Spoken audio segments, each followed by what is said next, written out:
Devlin, Untamed.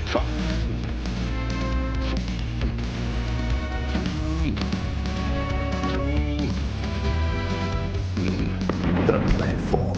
iOS, it's only sport. Welcome to the podcast, people. Martin Devlin, Lachlan War. We present a sports show every day on the platform. Download the app 1 till 4 every afternoon. And this is the highlights of today's show. We just talk sport. Sean does the politics and the news. Michael Laws does the talk back. We just do silly old, dumb old sport for 3 hours every afternoon. Highlighted today by Finn Allen's record-breaking T20 score against Pakistan at the University Oval in Dunedin. Craig Cumming is going to join us. He was live watching that extraordinary innings where the guy hit over 100 runs in sixes, a strike rate of 221. As well as that, more cricket and league talk with Andy Raymond, unfiltered, regular Wednesday correspondent out of Oz. The Windies are playing Oz at the moment. It's a bit of a fizz. I mean, if I'd said this to you 25 years ago, West Indies versus Australia in cricket, it would be compelling viewing. Not so much these days. The West Indies, weakened squad. Why? Because their best players play T20, just like the South African side that's coming here to play 2 tests. Weakened squad. BTE, the Brendan Telfer experience. Brendan joins us every Wednesday as well, including his thoughts on the People's Choice Award at the Hellbergs. That was announced today, the top 10 nominees, and that's up to you, me, and everyone who loves his sport to get online and vote for what we think. There's no right or wrong here. It's just what we think is a top sporting moment of last year. Plus, blah, blah, blah about yeah, nah, and hoo-ha. Miles Davis, back for the first time in 2024. Tablets in hand, I say gather my flock. Now, here is a conundrum for New Zealand rugby. Let us go to the mountaintop. We live in an amazing, amazing world, and it's wasted on the crappiest generation of just spoiled idiots. Here's an awkward issue. Byron Callagher, All Black, between the years 99 and 07 57 tests. The former All Black halfback is back in the news, facing domestic violence charges in France. Not the first time he's been accused of such crimes, and I'm going to outline those for you a little later on in this epistle. The lowest form of life. He is now accused of abusing, strangling and assaulting the mother of one of his own children. He has previously faced similar charges in France. Again, I'll outline those for you a little later on. And left New Zealand certainly under a cloud of, yes, more allegations and a whole lot of rumours of similar such behaviour. Now, when we began Radio Sport back in 98, these stories came up all the time about Callagher. Of course, you could never find anyone to confirm. The rugby union back in those days did their very best to bury anything at all untoward in terms of behaviour about their All Blacks. And, when we were talking to Darren Shan, the All Black manager last year, he said one of his biggest regrets was around Jimmy Cowan and the fact that they tried to cover up Jimmy's drunken antics. I mean, he didn't, commit any of the crimes that Callagher has been accused of, but it was similar kind of stuff. And Shan said that, he wished that they had actually been open, upfront and honest and got treatment for these guys and stopped trying to cover up their crimes. Now, Callagher deserves his day in court like everyone does.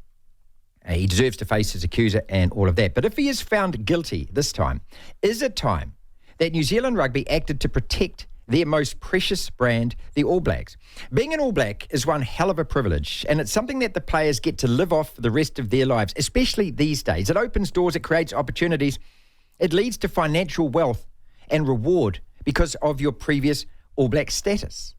Callagher has certainly milked this. The only reason that he's living in France and living the high life and earning as much money as he does with all the companies he owns over there is because he's Byron Callagher, former All Black. If he wasn't former All Black, he's just Byron Callagher, then he's just a drunken thug who regularly appears in court for assaults and all kinds of other behaviour.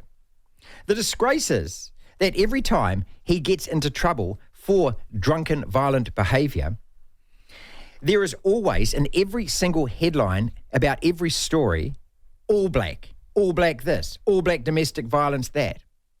So, is it time that New Zealand rugby, to protect the brand of the All Black image and ethos, took a hard line on this, especially this guy, and made an example of him by pretty much rewriting the record books and decommissioning him, making him invisible, un-All Blacking him, if you like. As I said, it's an awkward topic, but I personally think that they should.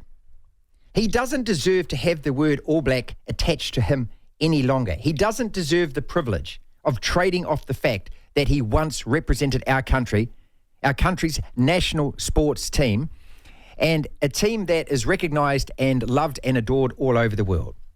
2009, drunken brawl. 2015, accusations of strangling and assault against the mother of one of his kids. 2017, guilty of domestic violence after damaging a front door of his own house while drunk and assaulting his then partner. 2020, assault and willful damage after a fight with the fiancée of his ex-partner. The man is a hazard. He has a proven track record of drunken, violent behaviour. How happy are the rugby union about this, and how happy are they that every time he appears in the headlines that he has the name All Black attached? As I said, I think it is time that they just exterminated him from the record books and set a standard here. Now, you can also say, oh, there's plenty of All Blacks that have been convicted of all kinds of other things. Sure, I acknowledge that. But how about this? Assault and domestic violence against women is one of the most heinous crimes in our society. It's an embarrassment. It's an embarrassment for the bloke. It's a disgrace. And this guy just doesn't seem to be learning his lesson.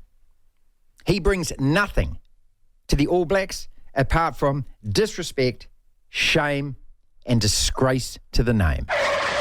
Devlin. What do you want? We want information. Information. You won't get it. The platform. As we talk the third T20 against the Pakistanis. Okay, Locke, what do we got? Quite a bit for today's Wednesday? That's it. Wednesday. I keep thinking it's Tuesday, and yesterday I keep thinking it was like Thursday. Black Caps, you touched on the score. You've got a mental illness. Go out and shoplift. Yes, I will do that. I mean, we're going to be doing this all week, ladies and gentlemen. Order the bill. 27 without loss. The Black Caps after 3 overs. Finale with 19 off 11 balls. Stephen Conway has 7. This is the third of 5 T20s between New Zealand and Pakistan. This one's down there in Dunedin, I think. It is indeed. And if we win this, we win the series, which, yeah, that'd be cool. But, I mean, it's just another T20 series. Now, Martin, your favourite part of sports, particularly cricket, the live win probability. Yes. Guess where we're at? I would say at the moment we're in the 90s. I'd say 92s, 93%. Wow. No.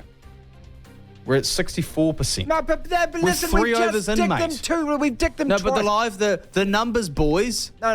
The nerds doing this. No, your nerds are wrong, mate, because both times we've batted first, both times we've had a massive total, both times they haven't been able to chase it down. At the moment, similar story happening, Lachlan. I'm going 92, 93%. Well, no, this is 64%. We'll keep you updated with the score in that third T20. New Zealand Rugby has announced the first ever British and Irish Lions women's tour that will go ahead in New Zealand in 2027 following the staging of a record-breaking World Cup and the first instalment of the new WXV1 competition. That was at the end of last year. It has a really confusing name. This is a great move by New Zealand Rugby, and I guess, the rugby board, what are they called? The RFU over in England had a part to play in this, of course, as well. It's about a year too late, though. Made up of players from England, Scotland, Wales and Ireland, the Lions have been one of the game's iconic brands for over a century. We know that very well. The Black Sticks women have qualified, have failed to qualify. Yeah, I just gobsmacking this first time in how long? Yeah, I don't know. 28 years, mate. 28 years. 28 years. I actually thought it would have been longer than that, but never mind. They failed to qualify for the Olympic Games, the Women's Black Sticks team, for the first time in, 28 years, after a gut-wrenching loss to the United States.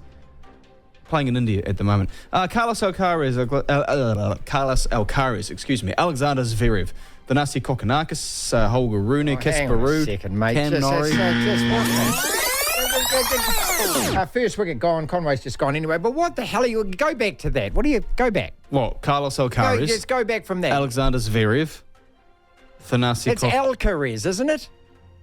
Oh. Isn't it? Okay, Alcaraz. I don't know. Alexander Zverev, Thanasi Kokkinakis, Holger Rune, Casper Ruud. Am I right? Are you done now? And Cam... Yeah, your best friend. Wrist injury, your Norrie. best friend, Cam Norrie. Now, these were among the winners. It took a while to get there, thanks to you, Martin. But these were among the winners in the men's singles draw at the Australian Open yesterday in Melbourne. In the women's, Iga Swiatek, the top seed. Sloane Stephens, Elena Rybakina, many others as well. But they were probably the biggest names in the women's draw to advance. Victoria Azarenka won as well. Today, Ons Jabeur, Leila Fernandez, Coco Gauff, Maria Sakkari there in the women's draw. In the men's, Novak Djokovic, he plays later tonight. So does Stefanos Tsitsipas. Francis Tiafoe's in action as well. Yannick Sinner gets underway at 2 p.m. Karan Kachanov, the big Russian. I like Kachanov. He's playing today as well. Premier League Chief Executive Richard Masters says a date has been set for the hearing into Manchester City's alleged breaches of financial rules. But speaking in front of MPs, Masters said he could not reveal the date. How soft is that? Come on. Okay. FA Cup third round replays on this morning. The biggest result, Bristol City beating West Ham 1-0. They advance. Luton beat Bolton, Birmingham beating Hull, Wolves beating Brentford, Newport County beating Eastleigh. And Jose Mourinho, the very successful football manager, was at Chelsea for 2 different spells. He's spent time at Real Madrid as well. Porto, Inter Milan. He's been at Roma the last few years. He won them the first ever Conference League. He's just been sacked. 929 days was the length of Mourinho's tenure. And I can't help but think that one of Chelsea or Newcastle might be keeping an eye on him because both those clubs are in a poor patch of form and should be playing a lot better than they are. Devlin. That is a disgusting act. The platform. History today in Dunedin at the University Oval. Look, we spent the last couple of days, people, musing about what does this T20 series against Pakistan mean? And in the end, I don't know whether it means anything. Is it meaningless? No, of course it's not, because we've got a New Zealand team playing their 5 T20s. And it's certainly not meaningless. It's more meaningful for everyone who pays the price and goes along and watch. And if you did that in Dunedin today, which was the coldest part of the country, bizarrely got a game of cricket on, you got to see something really special. You got to see a guy called Finn Allen just go absolutely ballistic and berserk and hit a record T20 score for any Black Caps player, overtaking Brendan McCullum's records. Craig Cumming, former Black Cap, great mate of the show. He was there. He was watching it live. Give me the stats here, pal. 137 off 62, 5 fours, 17 sixes, Craig. He got a century off sixes, mate. No, and 2.5 grams worth of balls. I kid you not. Yeah. Well, I know University of Takeover is not the biggest ground, but I kid you not, some of those shots, Marty, one of them nearly landed at full flight inside Far Stadium. It just, the ball striking, it was like watching, I was sitting there with my son, some of the shots, you haven't hit the ball on the embankment, as a batter. He's hitting it 40 metres past it. Over the media centre, he nearly hit one into the running track. I mean, they were absolutely, and you sit there and you sort of get a bit numb to it. Oh, yeah, there's another one. Oh, there's another one. But, just unbelievable ball striking from, a guy that had his day, and I don't think he gave a chance. If he did, it would have been because someone in the shopping mall got one. And, it was unbelievable. But what I'll also say is Pakistan's bowling was nothing short of dumb. Early on he showed us a great pitch. He can get under the ball.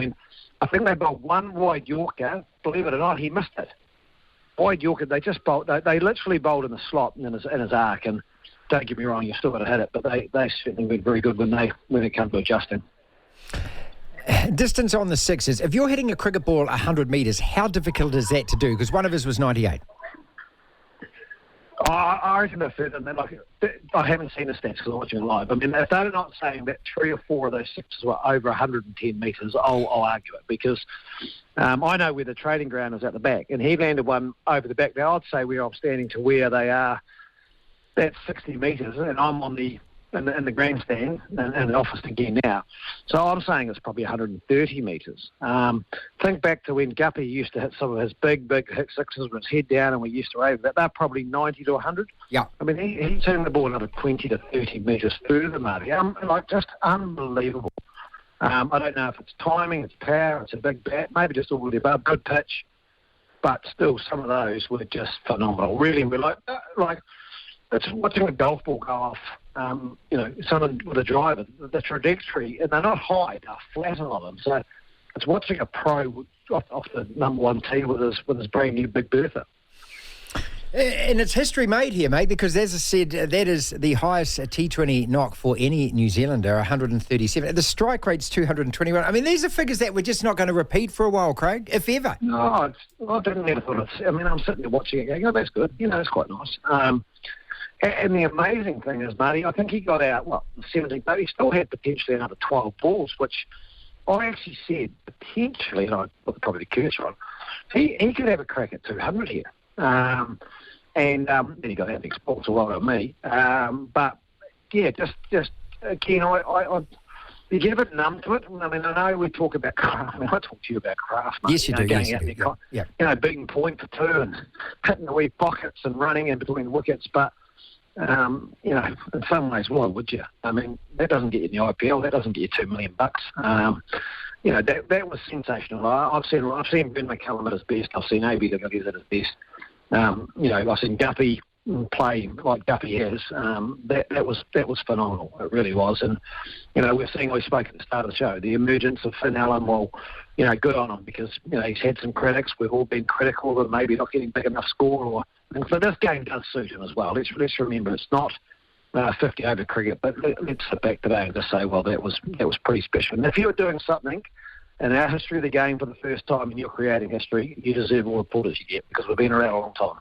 The Tide 5. 5 separate sporting topics. We do this regularly at this time every afternoon on the program. It's a live show 1 till 4 on your platform. When the bell, we move quickly on to the next topic.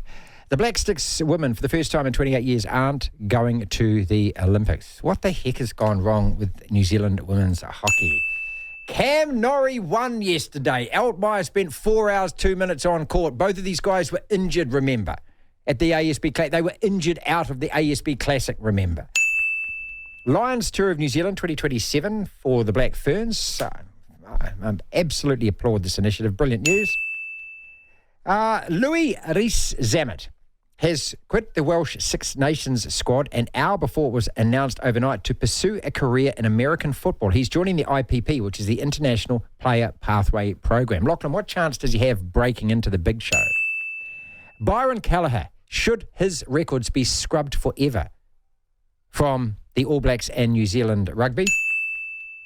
And your top 3. Let's start with that, mate, because I'm not going to go through the whole top 10 people. It's going to take too long. And this is for the People's Choice Award.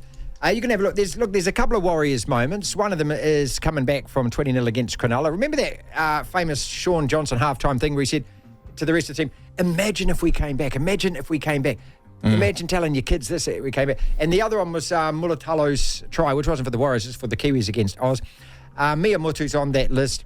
But look, my top 3, Hannah Wilkinson, that test against England, Wagner's last ball, which was just terrific. And you kind of forget about that because it happened so earlier in the year. And, of course, beating Ireland, Lachlan, because we were there. And that was so momentous, given the fact that, honestly, I didn't think we were going to beat Ireland. You didn't think we were going to beat Ireland. I don't think most of the rugby world thought we were going to beat Ireland. So those would be my top 3.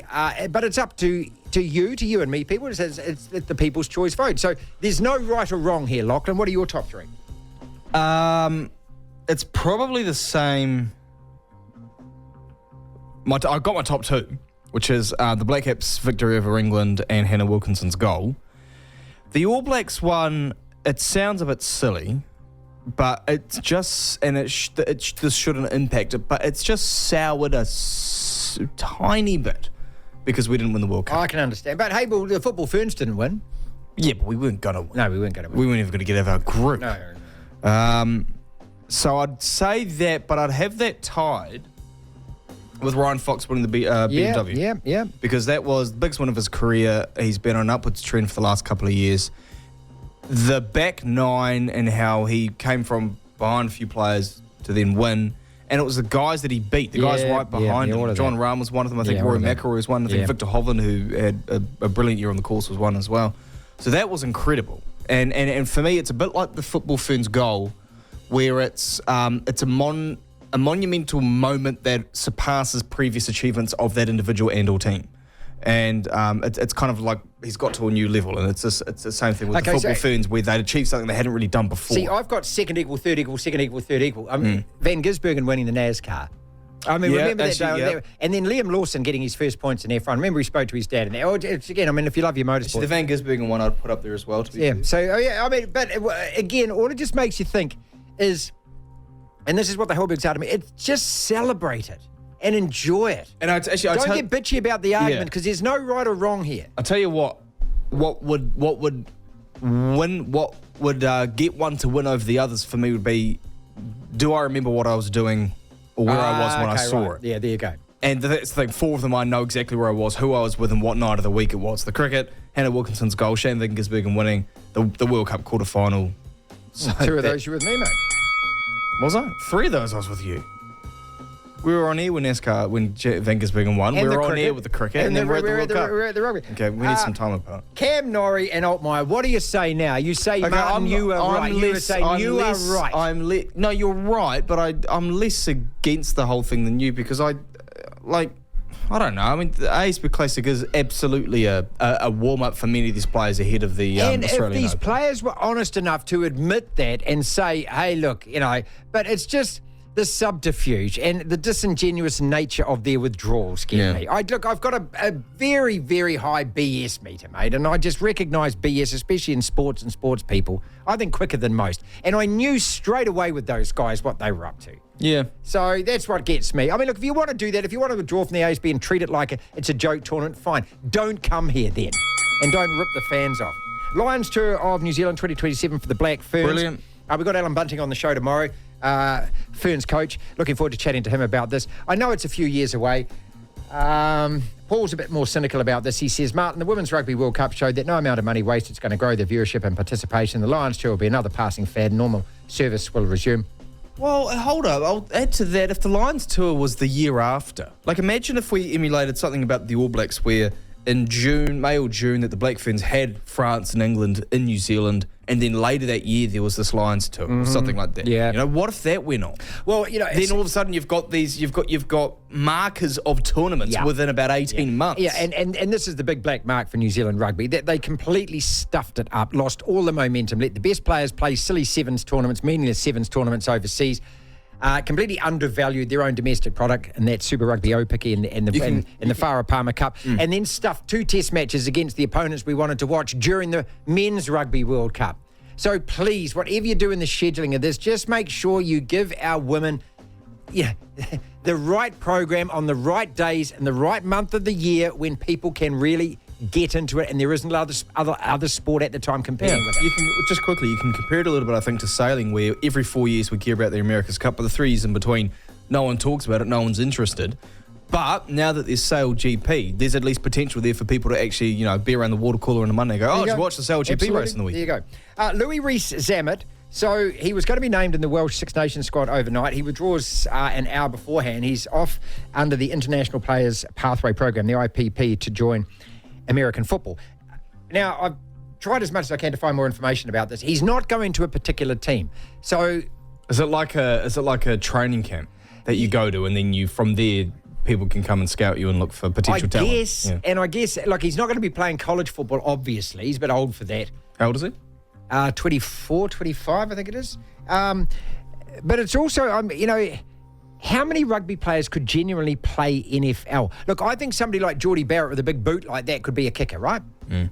Remember that there was all that talk about Jonah being a running back, and then who's the arsehole that played for Parramatta Eels that I hate? Jared Hayne. And Didn't get a contract. He actually got Valentine Holmes did the same thing.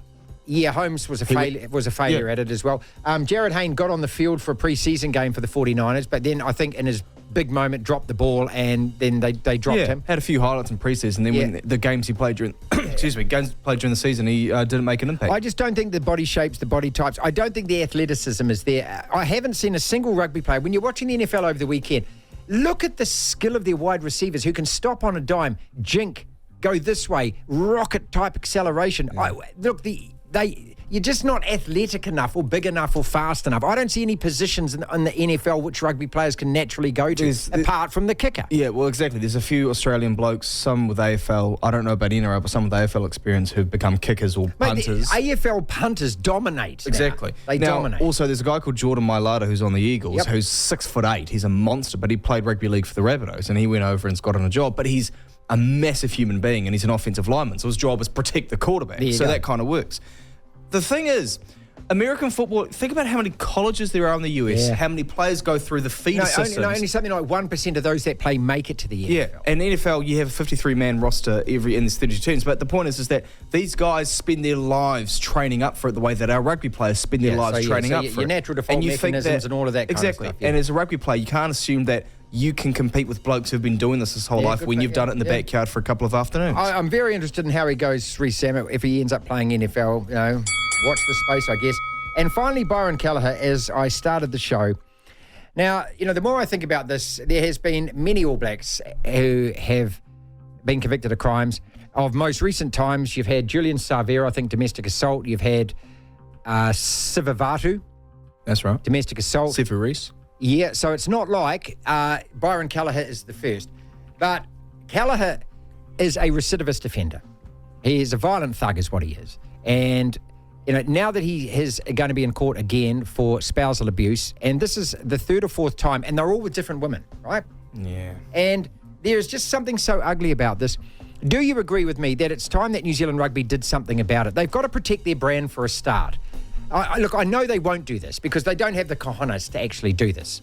But every time his name gets mentioned, and this is what Ali Williams told me after he got done for his cocaine charge. He said the biggest disappointment not only was himself, he said, but the fact that every time his name got mentioned, the All Blacks was alongside it. Yeah. And he said all of his teammates, all of the past players, he said, and we bumped into Ali just by chance in France, didn't we? Yeah. It was you when you were by the Arc de Triomphe. By the Arc de Triomphe, you just happened to bump into him. I really like this guy. And he said, and he made a joke about it. He said, there's the bloody Hall of Shame down there. There's the nightclub. It was just down the road. He pointed it out. And he said, I'll always, he said, every ounce of me regrets this. He said, every time I think about my time as an All Black, I think of how I've sullied that jersey. And I think that that's the attitude that New Zealand Rugby have got to take. That, you don't own the right. No. To be called an All Black for the rest of your life if you behave like Kelleher has behaved. You just don't. Well, when you put the jersey on and when you've represented the country in that sport, it's the greatest honour in this country, full stop, in any walk of life is wearing that All Blacks jersey. Yeah, and you've got to even think bigger than a gold medal, I reckon. Yeah, and you've got to think about the history that's embedded in it. And I guess I agree with you. Look, I saw some comments. I think you tweeted something about it yesterday or the day before about this happening, and then it would have been yesterday. And some people commented saying, "Well, if you're going to do that, you're going to get rid of a whole lot of former All Blacks." Great, do it. Well, Fine, you've got to start somewhere. Yeah. It sets it on a case-by-case basis. I'd love to know what you think about this, but I think Byron Kelleher has got to be the first guy that it happens to. Yeah. So, what happens is when you look him up, there's just a blank, there's no photo, and there is an asterisk beside it. Well, get rid of his profile off the All Blacks Get website. rid of his profile and just have whatever his All Black number is. This player has been expunged because of domestic violence. Yeah, because of... Yeah, and just say it. Yeah. And if you want to keep digging and find out who the guy is, by all means, it's going to be easy to do. But he can't continue to trade off the All Blacks name. He can't. And so I think New Zealand Rugby, you've got a conundrum on your hands here. Andy Raymond unfiltered every single Wednesday on the program, our Australian correspondent. Always got plenty to say. Great opinions from Andy. Doesn't hold back. And we're talking about more average test cricket. We're meant to get excited about the West Indies playing Australia. Come on. I wanted to start with this West Indian team touring Australia. They're 37 for 2. They've already lost a couple of wickets, first test in Adelaide. And, after Pakistan and, look, the rest of the world, we're all hoping that they may take a test off you, but they kind of fizzed out in each one of those. We can remember a time, you and me, mate, as can anyone in our generation, when the Calypso Kings not only ruled cricket, they were the scariest bunch of mofos to hold a cricket ball, weren't they? Yeah, they were, mate. And I often go back to a story. My first memories of cricket, really, and I'm a cricket tragic. I love it, and especially the test matches. But I go back to the early 80s, and the first test was always played at the Wacker, which was like a concrete strip. And you'd have Garner, Holding, Roberts, etc., steaming in, and the West Indies used to have 5 or 6 slips and 2 gullies for the first session. It was brilliant. It was absolutely brilliant with these big fast bowlers firing down at 155 plus. Not a lot to talk about. Not a lot of discussion about Test cricket at the moment, apart from Steve Smith opening the batting, mate. The Windies haven't captured the general public's enthusiasm or interest. I think the ratings will be down as a result on TV, but there's, apart from Smith and Cameron Green coming back into this test side and the retirement of Dave Warner, there hasn't been a whole lot of discussion. They're not talking about cricket at bars. They're talking about the BBL. So, mate, really, really disappointing where test match cricket is going. We've got South Africa sending a B-grade team over to you guys. Oh, C-grade, mate. We've just been speaking about that D-grade team even, Yeah, but like you cheered against the Wallabies in the World Cup, you were barracking for the Springboks over the Wallabies, so I'm gonna cheer on the South Africans over the Kiwis. Just to spite you. Look, and I welcome that. Like, I hope that the West Indies might make an account of themselves, but they won't. I mean, how many of these Test matches are going to go the full 5 days apart from none? No, you're exactly right. I made another one of my very bad jokes, and I'm getting bloody good at that. The missus said yes last night. So when's the cricket? Does it start tomorrow for 5 days? I said, I think it starts tomorrow for 3 days. And that's about what I would expect. They're 2 for just under 40 at the moment. Not a bad start, not a great start. But look, they could really easily be, 7 for 74 at lunchtime. And effectively the game's over. The old cliche, you don't win a Test match in the opening day, but you can lose one. Certainly lose it. Let us talk and spend the last bit of our conversation about the sport that we both love so much.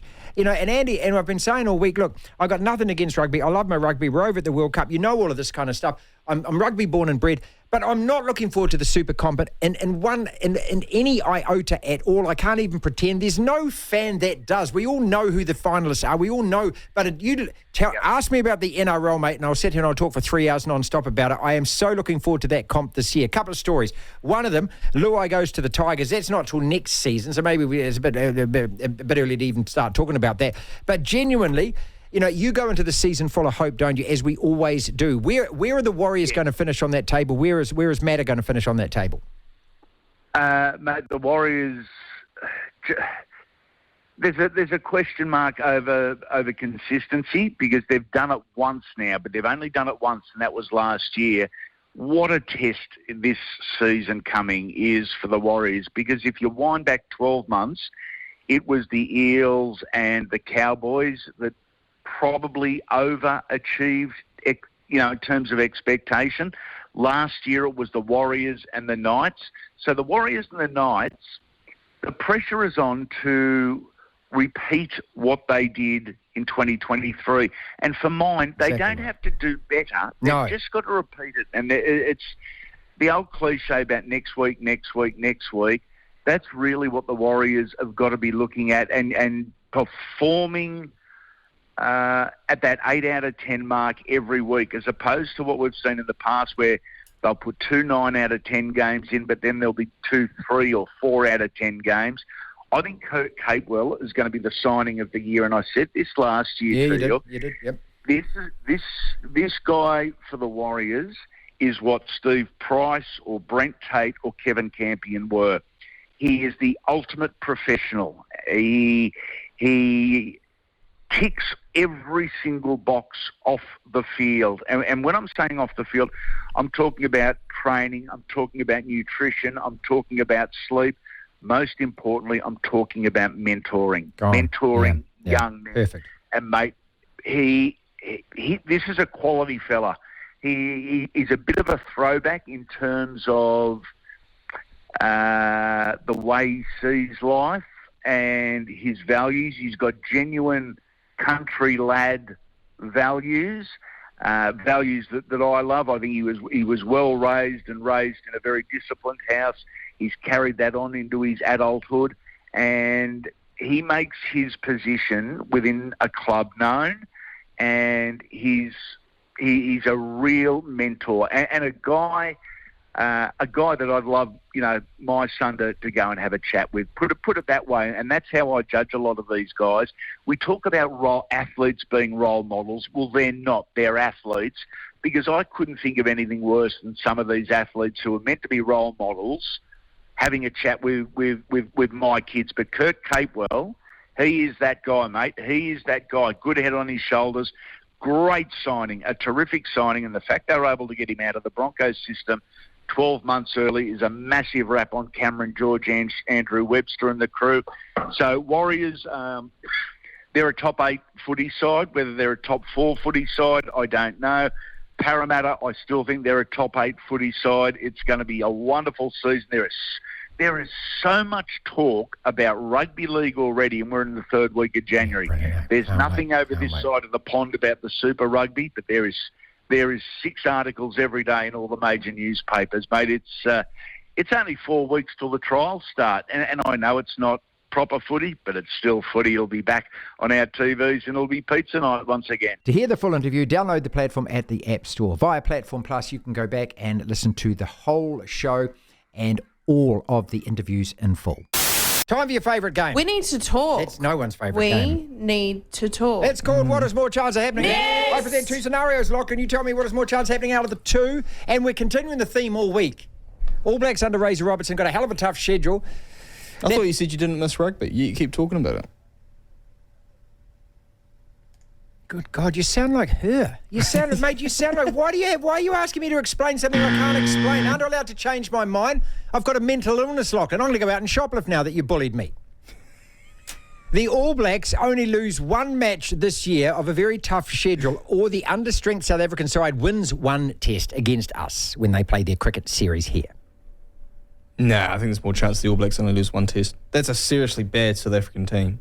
And we should be pretty much fully healthy, apart from Kane, who's under an injury cloud. We should beat them without him. We can actually go out there with only 10 players and beat them, surely. Yeah. Well, you'd think.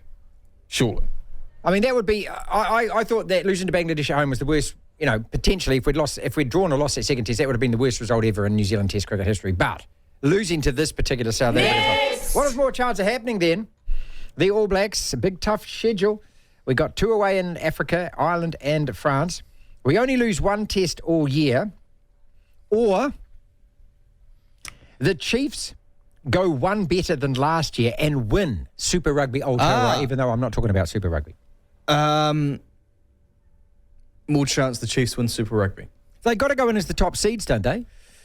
Was the favourites. Given the players that the Crusaders have lost. And also the fact that they've got a new coach. Now, it's not saying that Rob Penny's so much worse than Razor that he can't do well with them. No, It's just a new coach. I think that is the easiest transition in any sport, in any comp, in any club or franchise in the world. Well, you're going from apprentice to master. That's right. Rob Penny was the head coach when Razor was assistant with Canterbury. There you go. Wish him all the best too, Rob. Really like the guy. We've got 1 more, and then we'll go to the break. We'll come back, and Brendan Telfer will join us.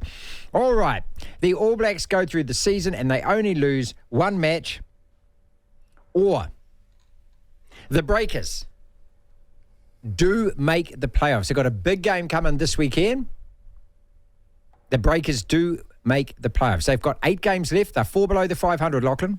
They've got to make top 6. And you can probably make it... Being under 500. Slightly under 500. Yeah, because 6 teams make it. I think there's more chance the Breakers make the finals.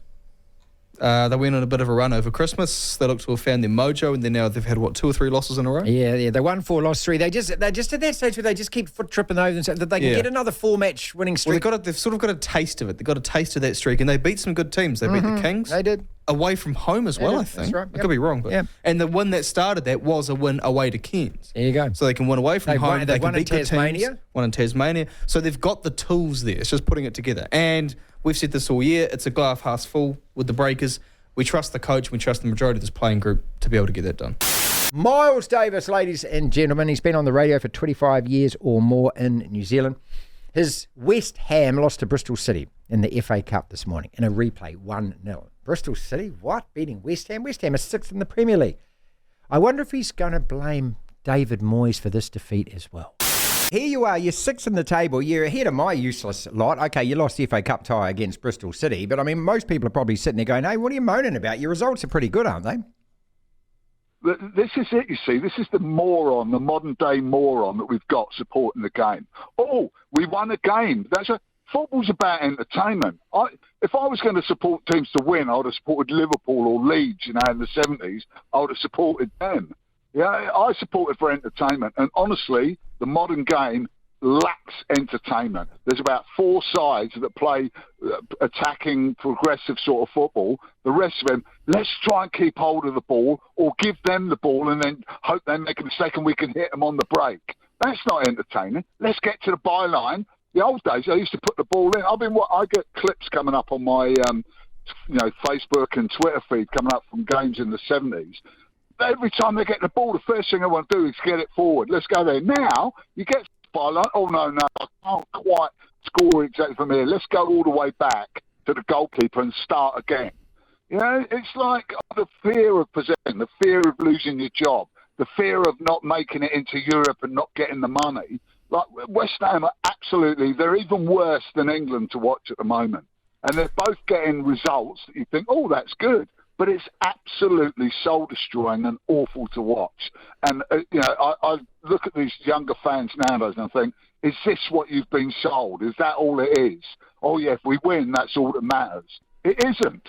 I don't watch football to see us win. That might be a bonus. I want to be entertained. I want to see players having a go. Not passing it back all the time. It's awful.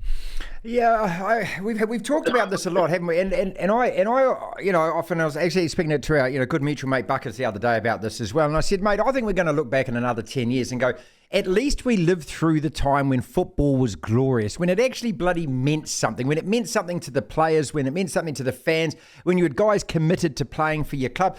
I mean, look, my fear, mate, is in 10 years' time, the Premier League will be a subsidiary of the European Super League run by the Saudis. Guys don't want to play 38 hard games a year in England anymore, Miles. I'd rather just play the glory games and then maybe a couple of Super... well, I mean, for a start, it used to be 42 games. Like in the league, it used to be 42. I can remember over Easter, Friday, Saturday, Monday, 3 games in 4 days. No moaning, no bitching, and they were earning 200 quid a week, for God's sake. Yeah, and that's what's ruined the thing is money, and the power that football exerts now, which attracts more money, which attracts corruption. It's full of fear. And people like David Moyes keep getting jobs. What's he bloody done? He won some tin pot third-rate competition last year, and I can tell you because I watched every single game, West Ham were very average in the vast majority of them. And the only decent team we played was Fiorentina in the final. And even then we struggled, and 2 minutes from the end before we scored the winner. It's just like, I honestly, the whole thing of money, I look at it all the time, I think, thank God I went when I did. Okay, there was the violence, but even that had a bit of free song to the game. Wonder if you could be able to come back from Leeds or Newcastle or Cardiff without getting stabbed. It added something to it, but your shoulder to shoulder, the singing's on. Nowadays, the singing's mainly the away fans. Yeah. Because they're standing, everyone else is sitting. It's not as conducive. The players are earning ridiculous. Aaron Ramsdale, £120,000 a week to sit on the bench. Yeah, amazing. Honestly, mate, it's just a joke. Local boy, I could name if you named the side, say, Arsenal or Leeds or Chelsea or Liverpool from the early 70s, I could probably name 8 out of 11 players that would have been in that side. I did an experiment with my kids a few years ago, and they found all these old programs. Okay, Dad, who would have been playing in this team and that team? Because they played week in, week out, the same players. One substitute. I mean, rugby's gone the same way. Yeah, here's one. Yeah, totally the same way. Yeah, totally. Look, 8 subs. Ron Elvidge coming on with a busted arm to score the winning try for the All Blacks. That just... It doesn't happen now. You talk about corruption, you talk about money. So shouldn't we be celebrating then the Premier League coming down hard on Everton and Nottingham Forest? No, we shouldn't. So these guys are going to get hammered and punished again. And the big questions always remain. How can Chelsea spend €1 billion in the last transfer window, not this one, but the one previous to that, but spend €1 billion and what? That comes under financial fair play. That's all okay. Man City, 115 charges this time after getting the last time. Remember, they got convicted. Then on appeal, it got reduced. Then the Court of Appeal and Sport at The Hague said, a technicality that 2 other courts didn't actually find. But so how can those teams get away with it? I mean, it's just pure corruption if you've got the best lawyers. I mean, and this is why, just as a general thing, the law is just a waste of time. It depends who you hire, and if you go to the States, the Supreme Court, who they vote for. That's what the decision's going to be. Well, how can that be right? How can the law should be the bloody law? Should be the law. Not all these, I'm going to show you how clever I am to try and get some guilty geezer off by discrediting legitimate witnesses and evidence, because I'm smart. It should be about justice, it should be about truth, and you're so right. Man City, Chelsea, they should have been dealt to years ago, and it won't happen. It won't happen. No, Everton and Forest will get pounded. I mean, Everton have already been pounded once. They're going to get pounded again. And not that I mind Everton getting relegated. They've been up there for far too long, over 100 years or something it is now. Get rid of them. I'm happy with that, but not the methodology of it. All right, who's going to win the Premier League this year then? Apart, aside from Liverpool and Man City, is there any other team? Arsenal, the wheel seems to have come off as they did last year this time. Yeah, well, they've fallen away. Newcastle have fallen away. The only other side that look as if they might do something is Villa, but you can't imagine them. I mean, that would almost be Leicester-like, wouldn't it? If they went on and won it. And I think, again, it's going to be between City and Liverpool. They've got the resources. They've got the squad. And both those sides play, they're two of the sides, and I suppose if you've got that amount of players that play more of the attacking football, although I think that City, with the players that they got, should be scoring 6 or 7 goals a game. Even they sort of, this possession obsession is, if you're not going to use the ball, give it to the other team, mate. Let them have a go with it. I just can't fathom it, and it's all down to money. All down to money. Some of the best years I had was West Ham in the second division. I loved it. I didn't care whether we were up or down. You want to play the big teams, but if your team's going out and playing entertaining football, you don't really care. Brendan Telfer, the BTE, every single Wednesday around about 3:30 on the platform. It's Only Sport, which is 1 till 4, live every afternoon. Does he need any introduction at all, Telf? The first gold medal he ever called was 1976, New Zealand men winning hockey gold against Oz at the Montreal Olympics. And here we are today with the news for the first time in 28 years that the Black Sticks women, our New Zealand women's hockey team, have failed to qualify for the Paris Olympics. Here's Telf. When I found that result that we're playing the United States, I thought we'd walk that one. We lose 1-0, and our women, for the first time in 28 years, aren't going to go to Paris. How big a deal is this? Well, it's a blow for hockey. It does happen. The men have missed out on 1 or 2 Olympics as well over the years. I mean, we do punch above our weight when you consider that, there's only 5 million people in New Zealand, and they're up against countries like India with over 1 billion people, where hockey is close to being the national sport, certainly for men. I guess for women, inevitably, or the most sports in Asia are a long way behind the men.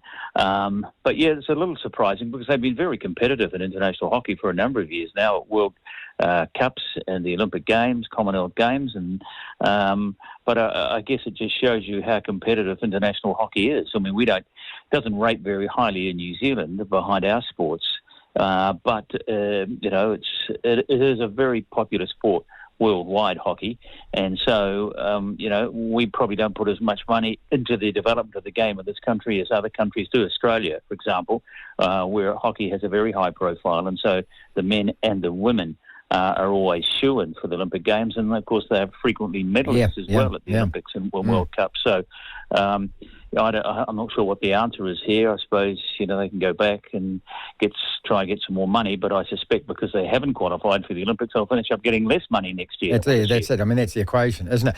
Finn Allen, I know that you want to talk about TVNZ and their cricket coverage. I don't know whether you got to see this out the corner of your eye. Yeah, I did. Mate, I did. Look, I've been struggling all week to try and, I suppose, pigeonhole where these T20 series sits because they're so instantly forgettable and nice. And what I've come to the conclusion of is, look, stop worrying about it and just either enjoy it at the time or don't watch it. And if you've bought a ticket to it, I hope you go along and have a great time. Well, history created by Finn Allen today. And if you were there in Dunedin like Craig Cumming was for us, there was just extraordinary hitting, wasn't it? It was. Mind you, it's a small ground, and I noticed the Pakistanis are smacking a few sixes as well, 62 for 1 after 7 overs. But nonetheless, it was an extraordinary innings. I always, when I see something like that, I immediately start to try and compare it to something in the past. And I can think of 2 other innings that I can recall in my years of dedicated following of cricket in this country, because I love the sport and I've loved it since I was a kid at primary school. When I was very young, about 13 or 14, I remember listening to this extraordinary commentary of John Reid, who was the captain of the New Zealand cricket team at the time, playing at the Basin Reserve in a Plunket Shield match against Northern Districts, and he hit 296 runs himself in one day, and he hit 15. He hit 15 sixes, and that was a world record for the most number of sixes in a first-class cricket match. It stood for 40 years or so until Andrew Simons hit 16 sixes in a match, I think, for Queensland in a Sheffield Shield match in Australia. But John Reid was a phenomenon. He hit 15 sixes that day. So when Allen got his 16th six today, immediately I think that innings all those, and I actually just had a look on my phone before I came on air with you, and it was 1963. Oh, so when you say John Reid, let's just make this clear. That's the John Reid with the arms, the size of a tree trunk. That was the New Zealand captain, the beloved John Reid. Yeah. Yeah, he passed away Yes, he did. a few years ago, but he was a phenomenal hitter with the ball. This is the guy that scored 168 balls or something in South Africa in 1960 when they were on tour in South Africa. And so he would have absolutely thrived in T20 cricket. He was playing T20 cricket 60 years There ago. you go. And the other innings I remember as well for its phenomenal hitting was that of Corey Anderson at Queenstown a few years ago. Against the Windies, He had wasn't it? 100, was it with the Windies? He had 100 about 40-odd balls or something, right. and then unfortunately never did anything after Do you know what that. he's doing But, these days, mate? Do you know what he's doing? No, I don't. He's still playing. He's playing. He was playing in the Major League Cricket in America. He's been playing in the Dubai Tens. Dooley's been calling him. So if you thought he had just disappeared off, he did disappear off the radar in terms of New Zealand selection. But I was amazed. He's still actually playing. Corey Anderson. Good on him. I hope he's earning some money because, he made $1 million, didn't he? As soon as he hit that 100 in record time in that match in Queenstown, he got picked up by one of the IPL squads or teams, and I think they paid him $1 million. But he never cut it at the IPL, and so I think he disappeared after 1 year. All right, the television New Zealand cricket coverage, and apparently, and I've been hearing a lot of whispers about this, that New Zealand cricket are very concerned that when this deal, because Spark handed it over to TVNZ when they collapsed this time last year, so once this deal runs out, Sky TV are, cutting costs left, right and centre, Brendan. They're offering Netball New Zealand apparently half the price for the premiership. And New Zealand cricket are worried about where are they going to go, who's going to pay for it, because, Television New Zealand aren't going to fork out for it, TV3 won't fork out for it, and Sky are going to probably offer them minimal money. So that's one aspect to it. But you've got a couple of critical comments to make, as you can, being the renowned commentator that you are, just about the cricket commentary, mate. And I agree with what you're about to say. Yeah, well, I don't want to sound like a grumpy old man, but I probably am. But, a trend I've noticed in television commentating here in New Zealand, and that's mainly on Sky because that's where we see really all of the sport on television, that the new breed of commentators coming through don't seem to be taught or instructed in what is known as the art of a television commentary. And so all they do, these guys, when they get on television, they do the only thing that they're comfortable with, and that's a radio commentary. Yeah. And so you listen to some of these new kids doing rugby commentaries or league commentaries, and they're doing radio commentaries. It doesn't come out so obviously in a game of rugby where the commentators are kind of talking all the time. But in cricket, where the key is to under-talk the commentary, the old BBC style, where sometimes you never say a word from one ball to the last ball of an over because it's so obvious. In cricket, you can see very clearly everything that's happening. There's a couple of commentators at TVNZ who have employed Paul Ellison and Scotty Stevenson. Both of them are good broadcasters and good commentators. But they come from a background of radio. I remember Scotty Stevenson at Radio Sport. I think might have been his first gig in broadcasting before he went off to Sky. And why they are using non-cricket personnel to commentate, I don't know, because Kerry Packer, that's going back some time, he completely sort of reset the whole concept of cricket commentating by only employing international cricketers. He felt, and he's absolutely spot on, you didn't need a broadcast commentator in the booth there because all that information about the score and how long they've been batting and what the time is. It's all going to come up on screen, isn't it? Yeah. It's all on the screen. So all he wanted to hear, and he was dead right, is the people like Richie Benaud, Tony Gregg, Ian Chappell, Bill Laurie, ex-internationals who then had a field day to be able to break down every ball and that really fascinating and knowledgeable stuff about the technical side of cricket. And that's the way cricket commentating has developed right across the board in every country since then. And Channel 9 was sort of the forerunner through Packer. So here we have Scott Stevenson, who has been cast in the role of a cricket commentator. Now, I don't know what Scott's background as a cricketer. I'm pretty sure he's never played first-class cricket or maybe not even club cricket. But he's been forced to try and sound like he's an expert in cricket, but he's not. And so he's reverting to telling us most of the things that we can see. I mean, in fact, last night he was telling us things that we couldn't see. I remember, I forget who it was, so someone played the ball back towards the bowler and the bowler stepped across to pick the ball up and he told us that there's no run there, they're not taking a single. So he is now telling us things that weren't happening. And he's a good commentator, but I just think someone needs to talk to him to tell him to dial back his commentator. The rest of the commentary team there are very good. The three women that they've been using, Casey Martin, Frankie Mackay and Rebecca Rolls, are very good. They under-commentate, they under-talk the cricket. Craig McMillan and Grant Elliott, these guys are very good as well. And so the art in television, as I remember, we were very lucky in our days. Well, you got trained, Brendan, though. You got actually trained. Well, we had guys coming out. You would remember one guy that, because he was a top football commentator in Britain for many years, Barry Davies. And he would come out to New Zealand, and it was quite nerving, and sitting in a commentary booth and having a heavyweight BBC sports commentator sitting behind you taking notes of your performance. But the thing that they used to emphasise to us was under-commentate, under-talk. Doesn't matter what the sport was. And this is what these guys need to do, that less is better, and there's no better example of that in cricket. To hear the full interview, download the platform at the App Store. Via Platform Plus, you can go back and listen to the whole show and all of the interviews in full. That's our podcast for today. Thank you so much for listening. If you want to listen to the entire show, 1 till 4, Monday to Friday, download the Platform app, and via Platform Plus, you can go back and listen to whatever shows over however many weeks at your leisure, at your listening pleasure. Platform Plus. First thing to do, though, is download the Platform app. Devlin. Unbelievable. Incredible. The Platform.